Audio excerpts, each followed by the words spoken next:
সামনেই ভূত চতুর্দশী। ভূত চতুর্দশীর দিন বাঙালির ঘরে ঘরে ১৪ প্রদীপ বা মোমবাতি জ্বলে। বর্তমানে এখন ফেসবুক, ইনস্টায় ভাইরাল হচ্ছে থালা প্রদীপের সেট। তাই আমিও বাজার থেকে থালা আর ১৪টা প্রদীপ কিনে আনলাম। থালা আর প্রদীপগুলো ভালো করে ধুয়ে নিয়েছি, তারপর কাজটা করেছি। রঙের জন্য ব্যবহার করেছি সাদা বেস কালার, তোমরা দেখতেই পেলে।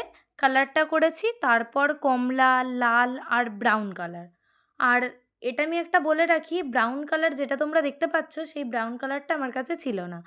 আমি ব্রাউন কালারটা নিজে তৈরি করেছি।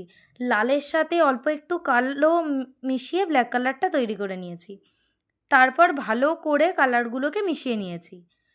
কালী পুজোতে বরাবরই আমার ঘর সাজাতে খুবই ভালো লাগে, বা তোমাদেরও সবারই পছন্দ করো কালী পুজোতে বাড়ি সুন্দর করে সাজাতে। আগে আমি মোমবাতি দিয়ে সারা বাড়ি সাজাতাম, তাই ভাবলাম এবার প্রদীপ দিয়ে সাজাই। থালাটা বাঙালিয়ানা টাইপের কলকা করেছি। এরপর একে একে প্রদীপগুলোতে রং করে নিয়েছি। প্রদীপগুলো যেহেতু অনেকটাই ছোট, তাই পদ্ম ফুলের কিছু কলকা করেছি। ওইটাই এর মধ্যে করা সম্ভব হয়েছে। তোমাদের পুরো কাজটা কেমন লাগলো অবশ্যই পুরো ভিডিওটা দেখে জানিও, আর কমেন্ট বক্সে কমেন্ট করতে ভুলবে না।